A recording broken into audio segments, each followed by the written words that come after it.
Meus irmãos, a paz do Senhor Jesus, seja bem-vindo a mais um vídeo. Glória a Deus pela tua presença aqui. Que esse vídeo seja enriquecedor, que ele venha abençoar a sua vida em mais um estudo bíblico. Hoje nós iremos falar, irmãos, sobre um profeta que a gente lê essa história e às vezes dá um nó na nossa cabeça, a gente não entende muito bem. Porque uma coisa, irmãos, é você desobedecer às coisas de Deus, os ensinamentos de Deus, os conselhos do seu pai, principalmente o jovem, quando vai casar, quando vai fazer uma aliança com uma menina para poder casar. O julgo desigual, aquela pessoa que não é temente ao Senhor, os erros que muitas pessoas cometem, o erro gravíssimo que Sansão cometeu quando se envolveu com uma filisteia, com uma pessoa que não era do seu povo, era de um povo diferente, adorava outros deuses. E a gente vê isso, irmãos, e a gente orienta sim os jovens a não fazer aliança com pessoas que não são tementes a Deus, porque é uma coisa que o casamento tem tudo para ser um fracasso. Uma pessoa que é temente a Deus, que é zelosa, que tem o seu hábito de ir no culto, aquela pessoa que é firme com o Senhor, como que ela vai casar com uma pessoa que só quer saber de gandaia, só quer saber de festa, de bebedice, de prostituição, disso, daquilo? Como que uma pessoa vai se relacionar com uma pessoa assim? Ninguém vai dar conselho para isso, irmão. Ninguém da igreja, um pastor, jamais vai orientar e falar assim: olha, você toma cuidado, essa menina não é uma menina apropriada para você. Você vai dar todos os conselhos. E como eu disse, uma coisa é você ter esse desejo errado.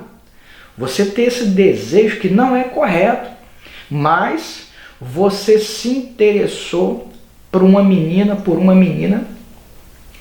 que é da pá virada, uma menina que só gosta de coisas do mal, mas o seu coração desejou essa menina.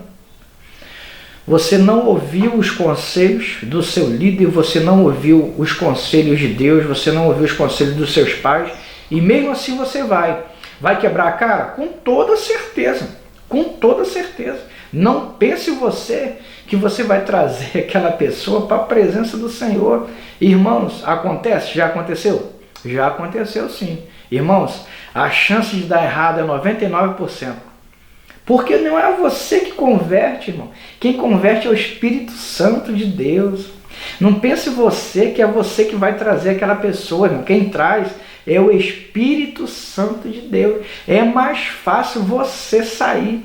É mais fácil aquela pessoa te tirar da presença do Senhor. Mas, e quando essa ordem, irmãos, para casar com uma prostituta vem da parte de Deus? Como eu disse, uma coisa é você ter esse desejo, embora errado, embora você sabendo que não vai dar certo, o desejo veio da sua parte. E quando vem da parte de Deus com um dos seus profetas, porque o profeta Oséias, ele profetiza mais ou menos no reinado do norte, na época do rei Jeroboão II. E esse profeta, um homem de muito destaque, um homem que era um representante, um porta-voz de Deus aqui na terra, Deus manda o profeta Oséias casar com uma mulher de prostituição. Olha que coisa que a gente não entende. Como que Deus manda um profeta casar com uma mulher de prostituição? E mais do que isso, Deus manda Oséias ter filhos com ela. E Oséias, olha o que diz a palavra do Senhor. Livro de Oséias, capítulo 1, versículo de número 2. O princípio da palavra do Senhor por intermédio de Oséias. Disse o Senhor a Oséias: vai, toma uma mulher de prostituições e terás filhos de prostituição, porque a terra se prostituiu, desviando-se do Senhor. Foi-se, pois, e tomou a Gomer, filha de Diblaim, e ela concebeu e lhe deu um filho. Então o Senhor lhe disse: põe-lhe o nome de Jezreel, porque daqui a pouco visitarei o sangue de Jezreel sobre a casa de Jeú, e farei cessar o reino da casa de Israel. Naquele dia quebrarei o arco de Israel no vale de Jezreel. Como eu disse, irmãos, além de Deus mandar Oséias ir casar com uma mulher de prostituição, Deus manda ter filho com elas.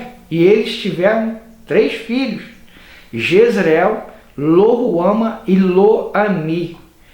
Alguns estudiosos, irmãos, não acreditam que os 2 últimos filhos do profeta Oséias são dele, mas de outros homens. Talvez pelo nome ser um pouco diferente, porque o primeiro Jezreel e os outros 2 têm esse Lo na frente, Lo-ruama e Lo-ami. Mas outras pessoas sim acreditam que os 3 realmente são filhos biológicos do profeta Oséias. Mas independente de qualquer coisa, irmão, já é uma coisa que deixa a gente muito intrigado. O que levou Deus a mandar Oséias a casar com uma mulher de prostituição? Por que não uma mulher honrada? Por que não uma mulher digna, uma mulher direita?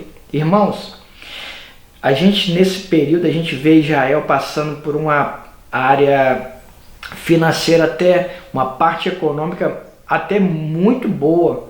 Mas, irmãos, a gente vê a corrupção entre os juízes, a gente vê o reinado destruído com a sua idolatria, com a prostituição, e que era até difícil sim encontrar uma pessoa honrada. Irmãos, o povo estava completamente afastado de Deus, mas o amor de Deus é tão grande, a misericórdia do Senhor é tão grande, irmão, que ele não desiste do seu povo, que ele poderia novamente destruir o seu povo, um povo que se afastou da aliança, um povo que não era para adorar outros deuses, mas mesmo assim esqueceram-se do Deus Todo-Poderoso, o Deus de Israel, o Deus de milagre, o Deus que fez o universo. Eles se esquecem e passam a adorar outros tipos de Deus, que para Deus isso é considerado como prostituição. Como muitas pessoas, irmãos, alguns estudiosos, acreditam que Gomer não era uma mulher de prostituição onde ela saía com outros homens, como a gente conhece, prostitutas, que a gente vê, quando a gente fala prostituta, a gente realmente tem essa imagem, mulher que deita com muitos homens. Isso é uma prostituta. Mas alguns estudiosos acreditam que Gomer era uma mulher de prostituição espiritual, que adorava outros deuses. Irmãos, não importa, a Bíblia fala que é uma mulher de prostituição, porque para Deus, irmãos, que diferença vai fazer se é uma mulher que deita com muitos homens ou se é uma mulher que adora outros deuses? É uma coisa reprovada para Deus. Para Deus isso é reprovável.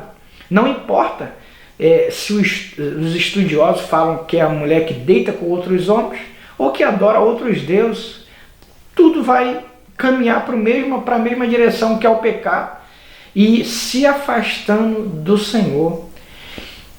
A Bíblia vai dizer depois, irmãos, que Deus manda Oséias ir novamente lá atrás de Gomer. Algumas pessoas também, como eu disse, algumas pessoas irão acreditar que o profeta Oséias, ele vai pagar para essa prostituta para tê-la como esposa. E alguns acreditam que seja novamente Gomer, e outros acreditam que Moisés vai ter uma outra mulher também de prostituição. Eu vou ler 3 versículos apenas que se encontram no capítulo de número 3, que vai falar sobre isso. Capítulo de número 3. O versículo 1 diz assim: Disse-me o Senhor, vai outra vez, ama uma mulher, amada de seu amigo e adúltera, como o Senhor ama os filhos de Israel. Embora eles olhem para outros deuses e amem os bolos de passas, assim eu a comprei por 15 peças de prata e 1,5 homem de cevada. Irmão, olha que situação do profeta Oséias. Ele vai novamente, por ordem do Senhor, e ele vai comprar uma mulher de prostituição. A Bíblia não diz se é novamente Gomer ou se é uma outra mulher, mas que ele vai comprar uma mulher de prostituição, isso está bem claro nas Escrituras. Meus irmãos, Deus está mostrando para todos nós, através da vida de Oséias, como que o povo é prostituído. Talvez você olhe e ache que a sua vida é mais limpa do que Gomer, porque de repente muitas pessoas falam assim: eu nunca matei, nunca cheirei, nunca fumei, nunca me prostituí, e acha que a pessoa é melhor do que essa. E meus irmãos, todos nós somos carentes da misericórdia do Senhor. Todos nós somos carentes da graça de Deus. A vida de Oséias representa a ilustração da nossa vida. Mesmo caminhando para outra direção, mesmo nos prostituindo, não com mulheres ou com homens, mas com alianças erradas, fazendo aquilo que o Senhor desagrada, que o Senhor abomina, mas mesmo assim, o tempo todo Ele está mandando ajuda para a gente. É como se a gente estivesse se afogando em um lago, em uma praia, em um rio, e mesmo assim, todos os dias Ele manda o bote para nos salvar. Todo dia Ele manda um colete salva-vida para nos salvar, para a gente não morrer afogado. Irmãos, essa aliança do profeta Oséias com essa mulher de prostituição representa sim a nossa vida. E mesmo nós afastados do Senhor, ainda assim Ele morreu na cruz do Calvário para nos salvar. E todos os dias a misericórdia dele faz com que levantemos da cama. Porque se o juízo de Deus fosse aplicado na nossa vida, durante a noite era para termos morrido, não era nem para termos acordados. O que faz com que a gente acorde é a misericórdia do Senhor. Porque se o juízo dele fosse aplicado, a gente não conseguiria levantar, porque seríamos mortos por causa do nosso pecado. Meus irmãos, esteja firme com o Senhor, esteja ali caminhando com Deus, se afastando das coisas do mal. Todos os dias analise sua vida, ore, medite na palavra, porque quanto mais consagrado, quanto mais leitura bíblica você tiver, mais você estará firme, mais a sua alma estará alimentada pela palavra de Deus. O Espírito de Deus, que Ele age na sua vida, irmão, que o Espírito de Deus te conduza por caminhos retos, por caminhos bons, que você não desvie para o caminho do mal, para o caminho do pecado, que Deus tenha misericórdia da sua vida, porque olha o que diz, para encerrar o vídeo, mano. 2 Timóteo, capítulo de número 2, versículo de número 13, diz o seguinte: se somos infiéis, Ele permanece fiel, porque não pode negar-se a si mesmo. Irmãos, ainda que somos infiéis a Deus, Ele permanece fiel. O Senhor é fiel, irmão. O Senhor está pronto para te ajudar. Talvez você possa estar assistindo esse vídeo falando: para mim não tem mais jeito, eu caí, eu errei. Saiba, irmão, que Deus não está pronto para te reprovar. Deus está pronto para te salvar, para te ajudar, para estender as mãos, para poder te ajudar, como Ele fez com Pedro. Quando Ele disse: Pedro, vem, porque Pedro falou: Senhor, se és tu, mande-me que eu vá. E Ele falou assim: vem, Pedro. E Pedro foi, e no meio do caminho Pedro duvidou e afundou. Irmãos, Jesus não amarrou uma pedra no pescoço de Pedro e falou assim: já que tu duvidou, então afunda. Não, Jesus pegou a sua mão e o levantou. Pedro, eu não vim para te derrubar, eu vim para te levantar. Que o Espírito Santo de Deus te coloque coragem, que o teu erro não venha te afastar da presença do Senhor. Se humilhe, peça perdão e volte para os caminhos do Senhor. Irmãos, que Deus possa te abençoar poderosamente, possa abençoar a sua vida, a sua casa, a sua família, em nome de Jesus. Se você ficou aqui até o final, irmãos, curte o vídeo, compartilhe, se inscreva no canal, isso nos ajuda bastante. E, querendo Deus, até o próximo vídeo, em nome de Jesus. Amém?